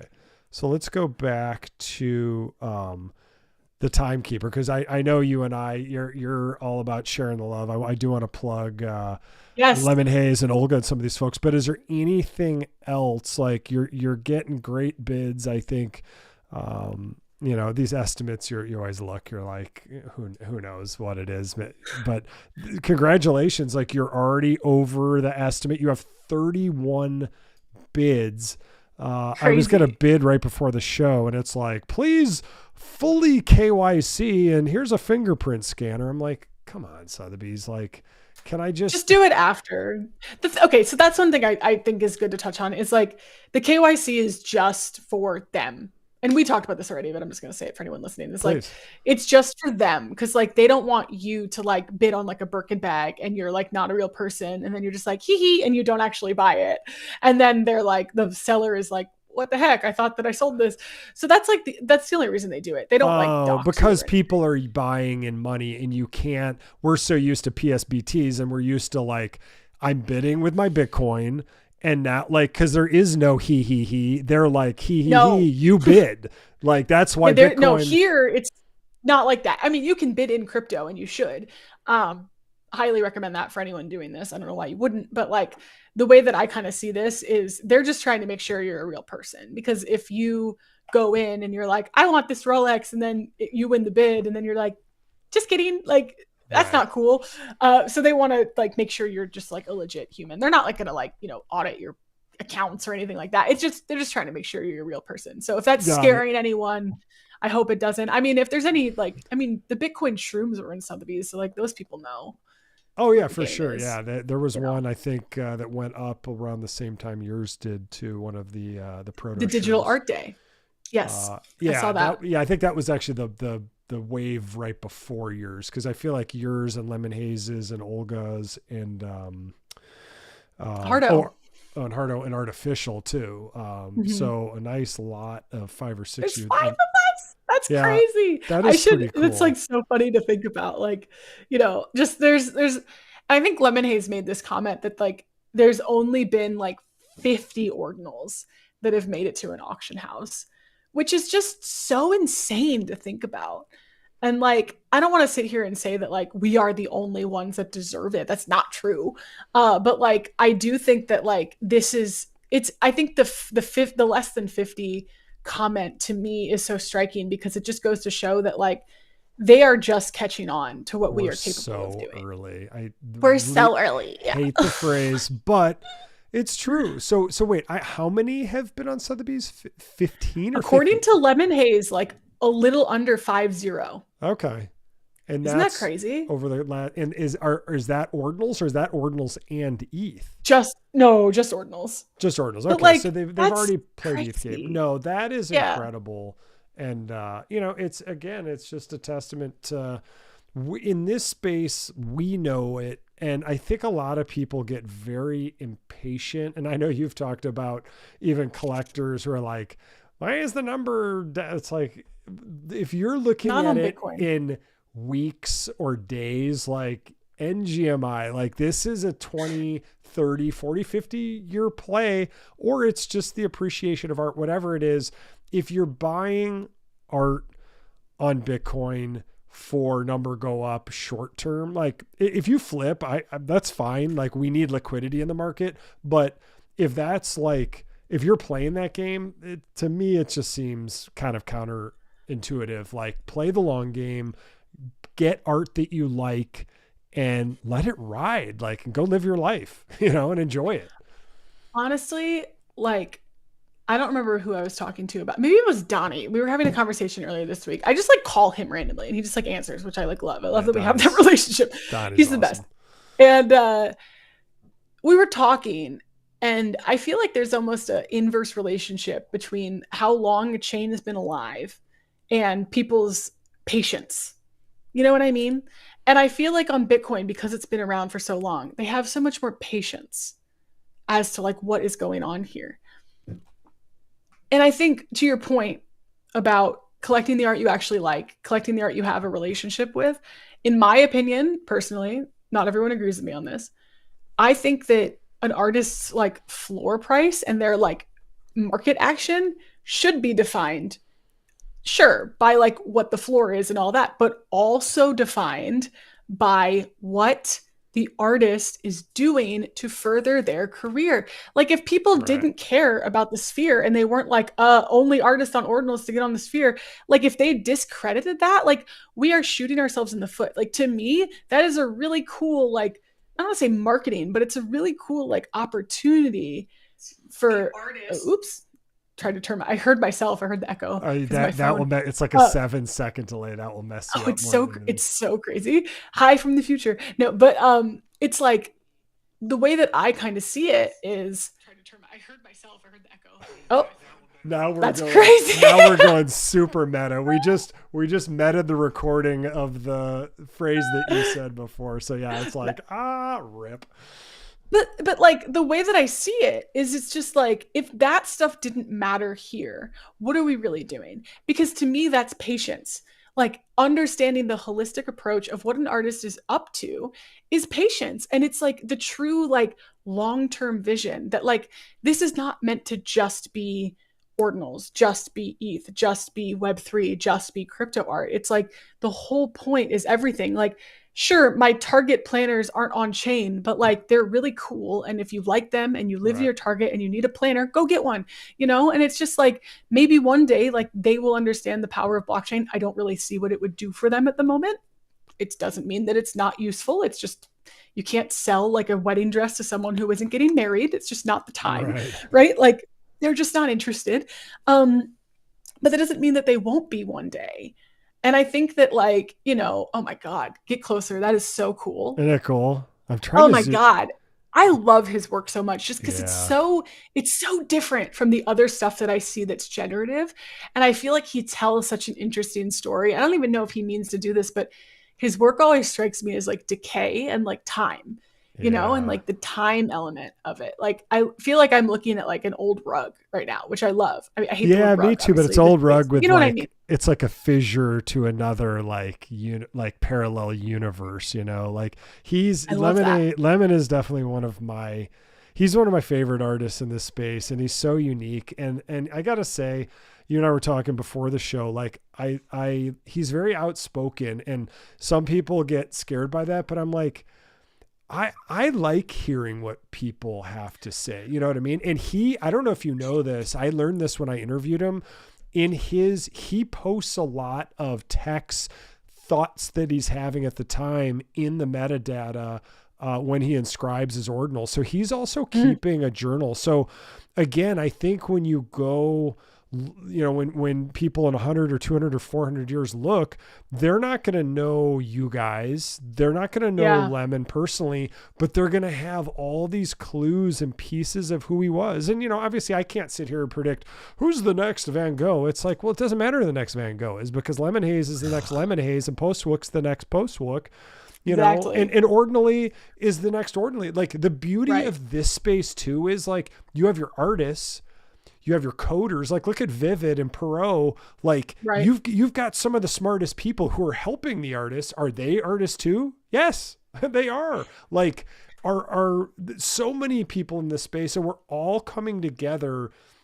I think whereas before, like, you know, Van Gogh obviously didn't get famous until after he was dead, but a lot of it was done, you know, in groups, but also in isolation. And now we have this weird social fabric on top. Like, you know, if people are watching this video in 200 years, they'll be like, oh yeah, that's when, you know, and Facebook was censoring everything and X actually opened it up. Like there's so much happening in our lives where we all come together on this imperfect, yet still super interesting, vibrant, often toxic timeline. And we form friendships and we make sense of it.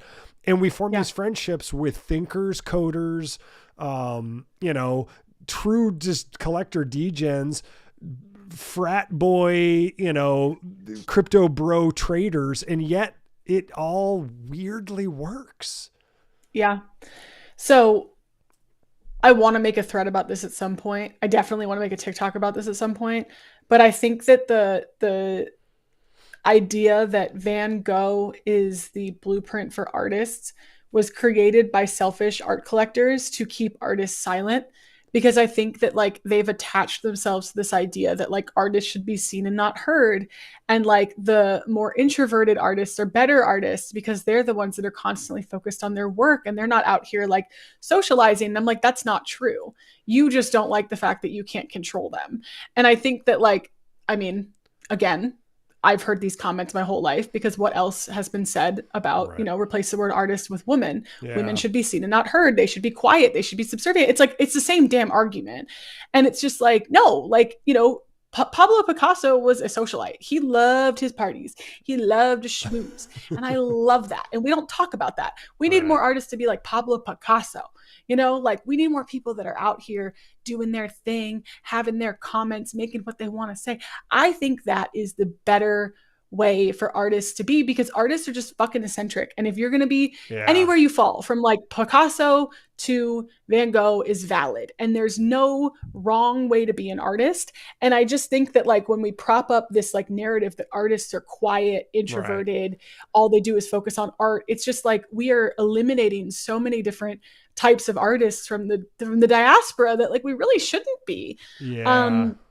And I just feel I like you're allowing people to be their gatekeepers. That's like what gets me. Like, and it's tough in this Twitter world. Like, if you're willing to put yourself out there and be vulnerable, but also like grind a little. Like, I hate that word, but like it may help your career, or if you're not authentic, it actually may hurt it, or it just may feel like you're banging your head against a wall. But it goes back to what we were saying earlier about seasons. No one was listening because we weren't live, but like you have to work with your seasons the way you have to work with your strengths. If you're an outspoken person, be outspoken. If you are an introverted person, don't try to be outspoken, be introverted. That's okay. There's nothing wrong with the way that anyone is. We just teach ourselves that there's a right and wrong way to be, and it's just not true. Yeah, it's so true. Like I will, because I did comedy in my 20s, like a lot of times I'll like when I was curling last night, one of the guys on my team who I love, I've been playing with him for like 5 years. He's a teacher, just super nice guy.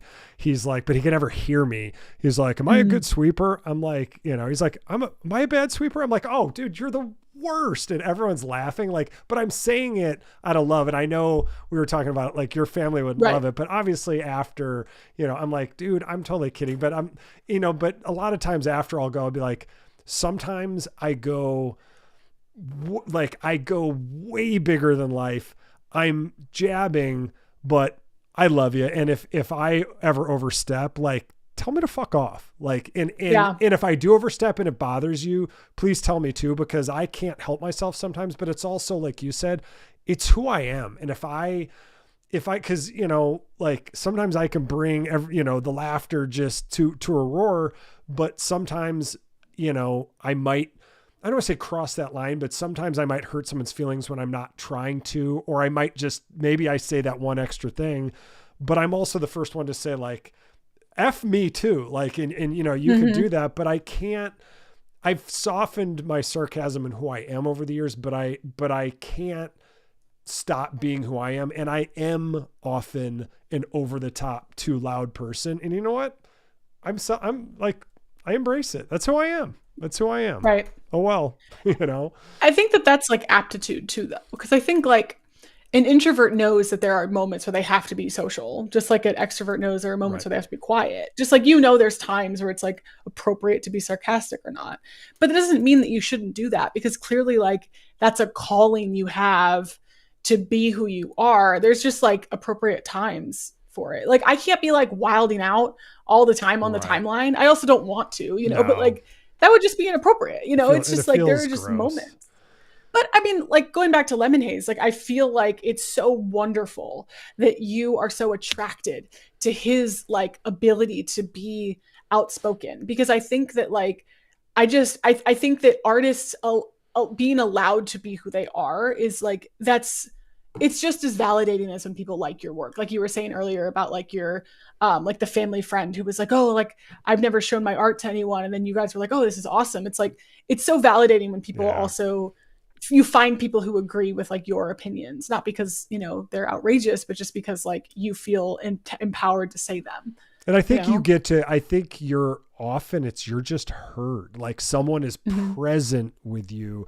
And just so you know, and sometimes I switch the art up, but the permanent art in here, I don't know if you know this, but you were the first one.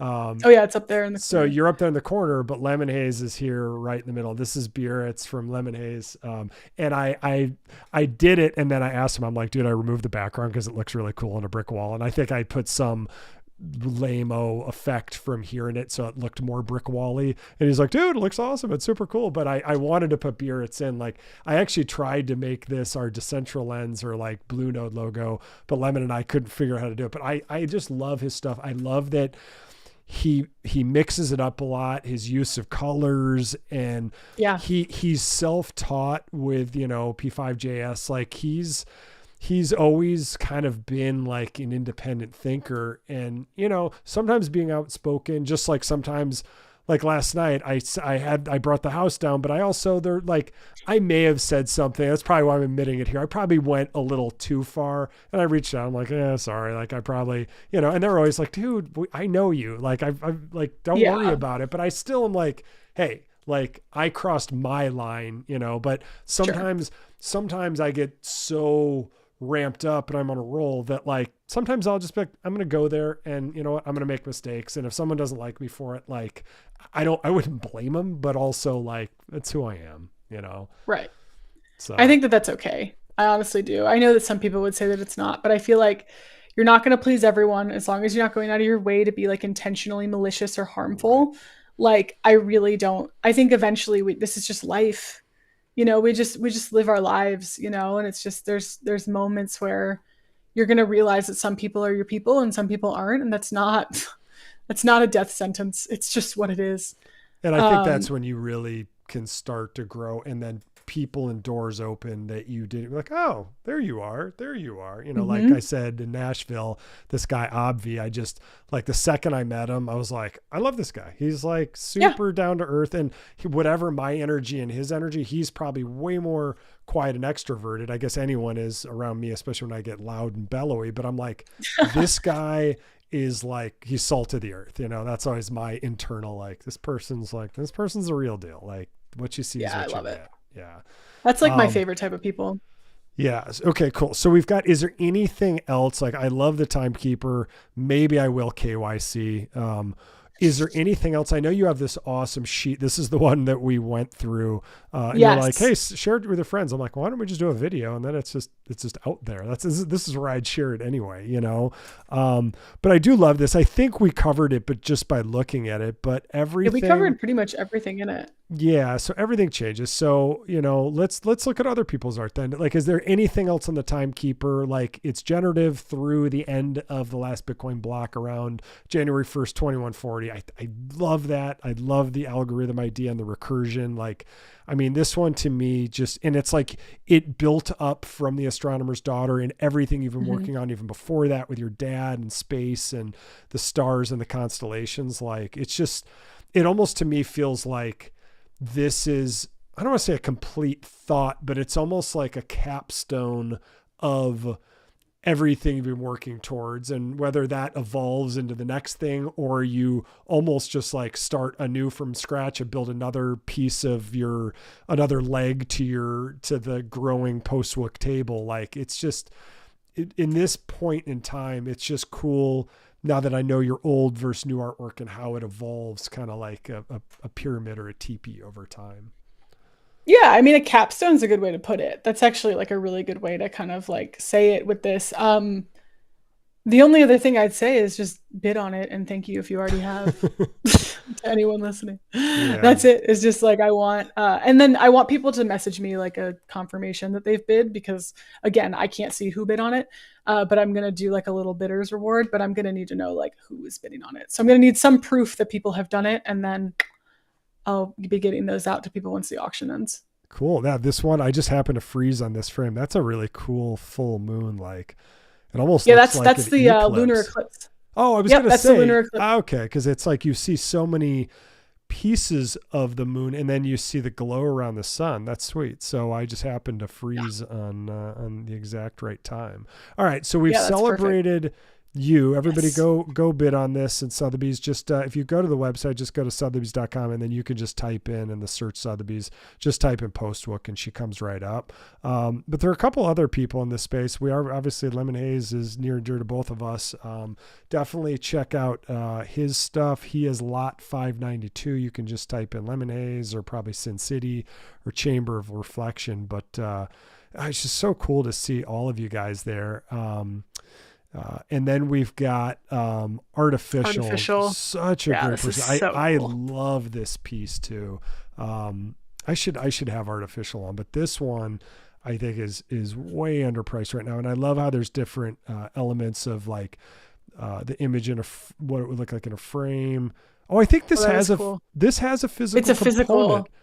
Component. It's a physical. But it's also an inscription too, I believe. I think it's cool. Both. Yeah. Inscription 83,058,190. Yeah. So it's all of these things. But congratulations to you, Artificial. Like, I love this piece. It's so cool. It's called, I believe, where is it? Fading Presence. So it's just cool. Love the color palette.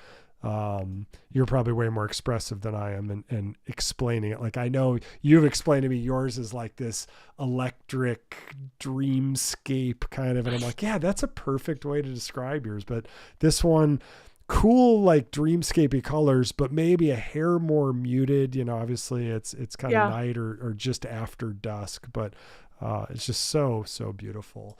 So Artificial. Well, I think like. Oh, go ahead. The use of the pink and the orange on the different sides is so interesting, because it really like kind of forces your perspective, at least for me, to that tree in the center. And then I kind of look down and see the figure in orange, right?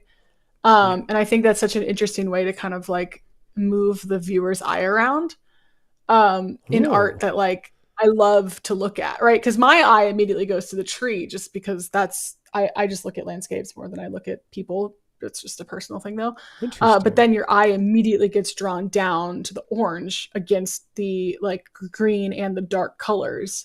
So it's a really interesting way to kind of like grab the attention of the viewer. Yeah. God, it's such a good way to put it. And I love the orange. I love the orange dress and and obviously like Bitcoin, but like it is whatever. a beautiful, but it's a classy way to orange. do it.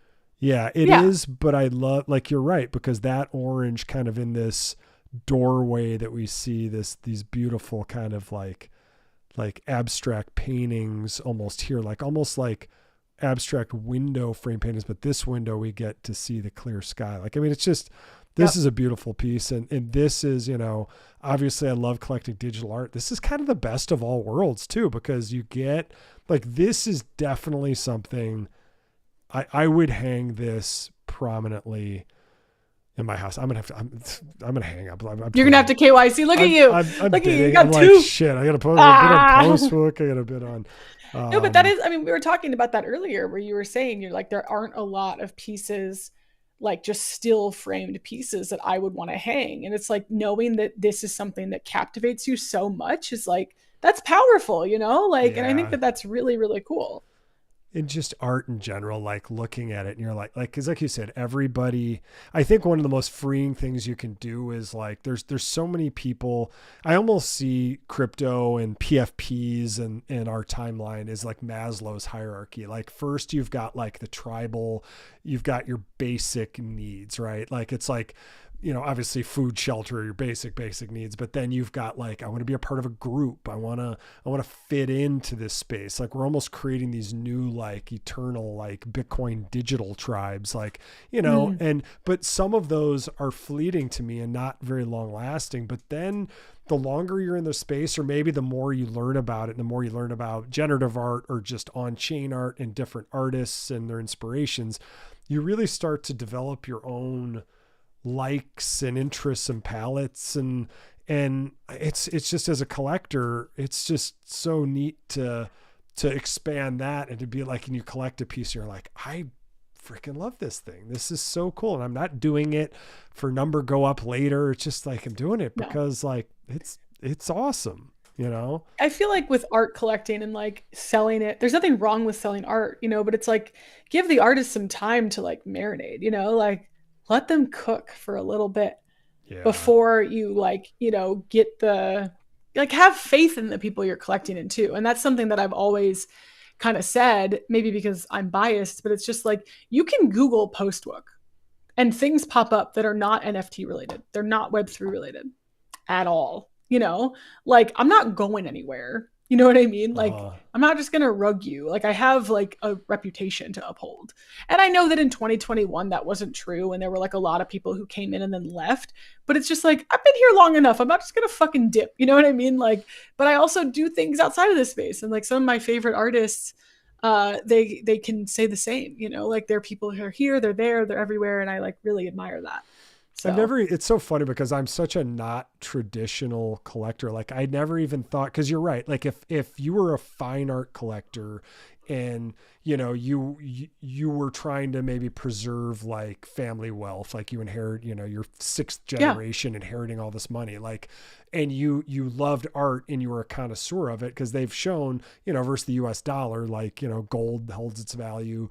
But so, once you go into the more, abstract, art holds its value very well. So if people are going to buy, Picassos and stuff like that for things that they know are going to hold value, but then there's things that you take a chance on. It never even dawned on me. You're like, they're going to look like, okay, how prolific are they? What's their career trajectory? Like what kind of person are they? Like they're really going to cut, measure, and paste that. I guess I do stuff on people I like that I vibe with. Like if they never created again, it's not something I even thought of, but you're right. From a certain perspective as a collector, maybe it is something you should be thinking about. I just love this piece. I'm sure Artificial will be here for years and years to come, but it doesn't matter because this is doing this for a long time, right? Too. Oh, 100%. Like yeah. So it's not like, I'm not trying to say that about Artificial. Oh no, I know Artificial's just up. Yeah, but like that's the thing is like the artists that you can look back and you can see even on chain at this point, you can see the provenance of what they've been doing is so important, you know? Yeah. It's great. This space is so cool where it's like, yay, kumbaya, our space. But like we see it and there's so few of us now, but we know that at some point it's going to catch on. It might just be this obscure thing for 20 or 30 years. I doubt it, but at some point, remember, all the baby boomers will die. I mean, I'm a Gen Xer, will die. And at some point, there's people who are only going to know Bitcoin and stable coins and dealing with wallets and crypto. And they're going to have a whole new lens and not this bias that especially the baby boomer generation has with like traditional art, you know, like part of me wants to go to the rich side of my town where all the art galleries are and just be like, do you want me to come in here and, you know, you have your wine and cheese party or whatever. I'm going to wear my hoodie and I'm just going to tell you guys, like, I'm going to give you a little peek under the curtain of the whole new movement that is probably going to be bigger than anything you can imagine. And it's already happening, but you can either hear about it from me now, or you can wait until, 20 years if you're still alive to hear about it, or 30 well, that's years, what this is to me. This is artificial being in Sotheby's. Yeah. Lemonades being in Sotheby's, Hardo being in Sotheby's. Like, to me, that is what this is.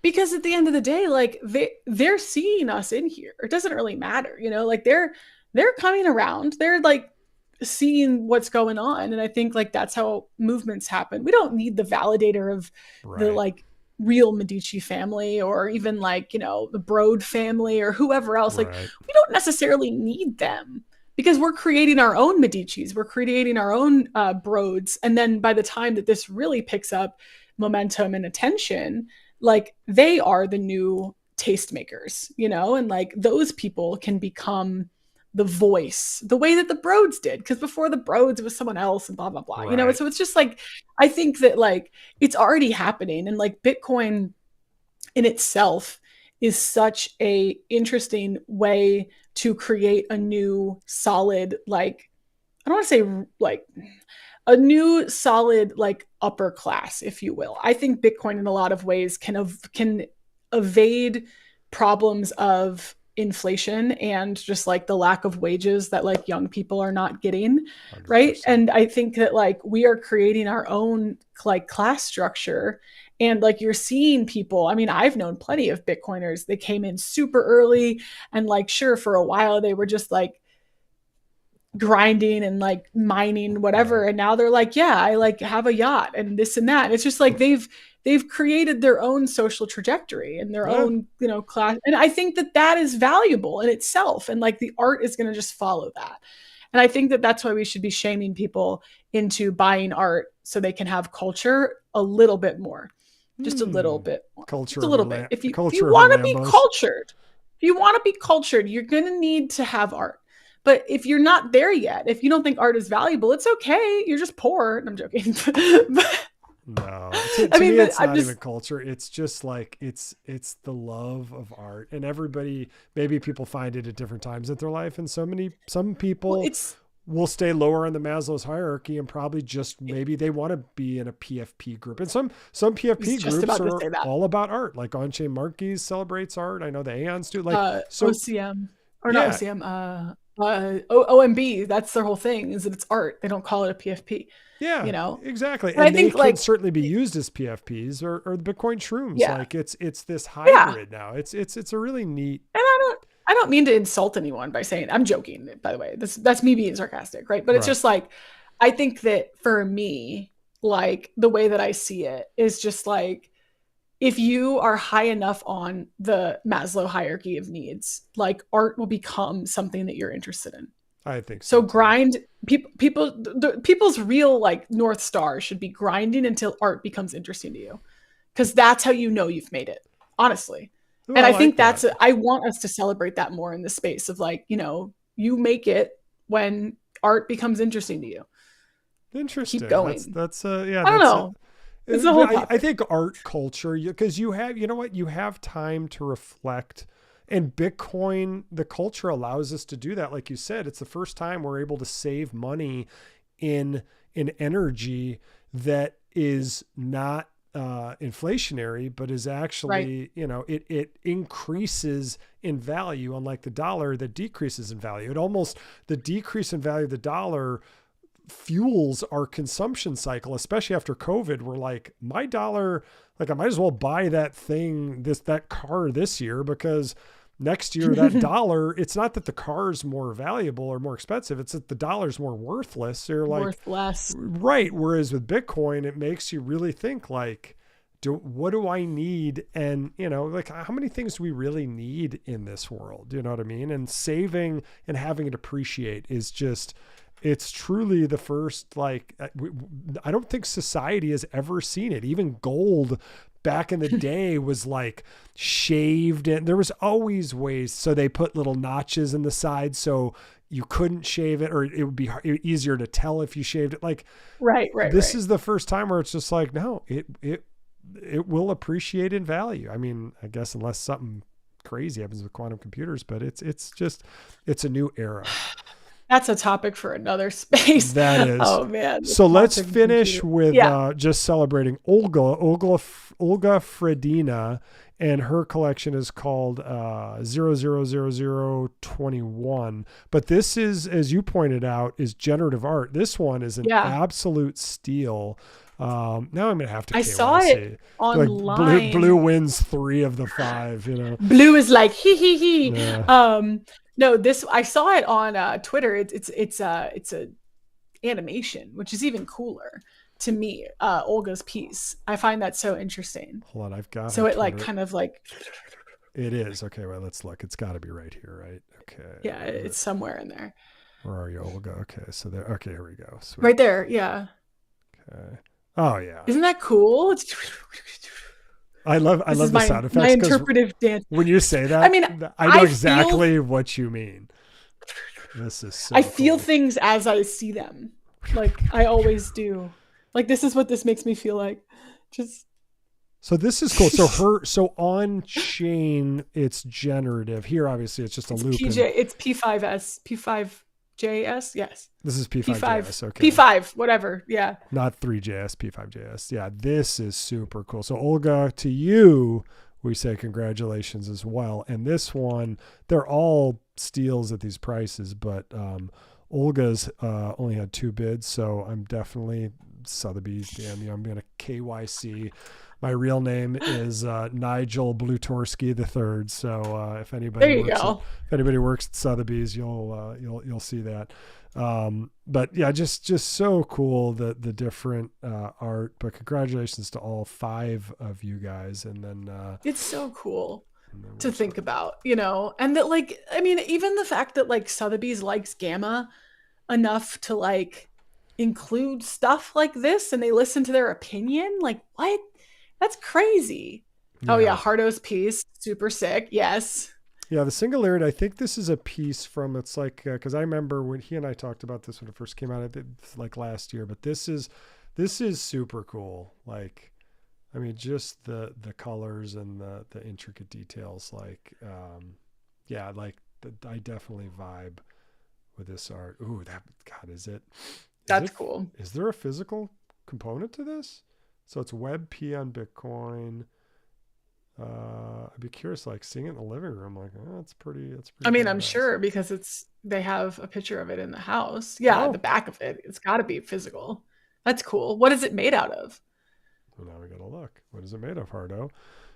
Physical, dated and signed in verso, sublimated aluminum print on silver mirror. Oh, nice. Executed in 2025. This work is unique and made in collaboration with Lazar Studio. So very nice. Cool. Yeah.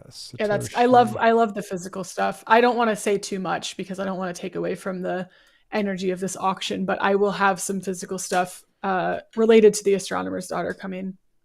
End of sentence. Maybe coming up at a huge event. Yes. Yes. Did we talk about this? No. Well, Oh, I don't know. I don't want to. someone told you? It's okay. No, no, Yeah. no, no, no, no, no, no, no, no. Do not say that. Yeah, You I told have me. You told Oh, me. I did. Yeah. Okay. I have it's going to be cool. I'm like working on the test prints with my printer now. Sweet. So, Sweet. All right. Well, that's enough to tease there, but yeah, I don't want to say anything else. congratulations. I don't want to take away from this. Okay, congratulations, everybody. So I think we're good. Like you and I make the biggest mistake. Like, so we've been live for an hour 49, and then we probably talked for an hour 49 before the show. Be like, hey, we should probably record. We should probably start recording this. So, but congratulations. Again, the Timekeeper by Postwook. What did we call it? It was the, what was the name Capstone. of the piece? The capstone. It's a capstone. I like piece. that. Yeah, and it's evolving. I was inspired by Rutherford Chang with the sense, with the block. You know, I was like, let me put something together that like feels cumulative. You know, I could see that with sense. Yeah, for sure. Yeah. For sure. So cool. Well, Postwook, as always, a pleasure having you on the show. For our millions and millions of listeners, including Tut, who is saying, "Love you, Postwook." Love you, Tut. Any final words you want to share? Anything before we part ways this time? Bid on the piece, everyone, and send me the confirmation that you did so I can track it for the bidders reward. Awesome. And that's all. That's all I have to say. Thank you for having me. I appreciate it. Yeah, this was a fun like Friday chat. Like you and I tend to like we cover everything, which I love, like, you know, because talking about art's fun, but talking about life is so much fun too. But Tut, thank you. Yeah, we had a good time too. So until next time, Postwook, thank you for Blue Toshi, Blue, whatever you want to call me. This is Blue Node, and the Friday is always the chillest time. So I'll bet your cat's mad at you now, but have a great day. I don't know what his deal is. Yeah, he'll come out. So take care, Postwook, and thanks everybody. Bye-bye. Bye.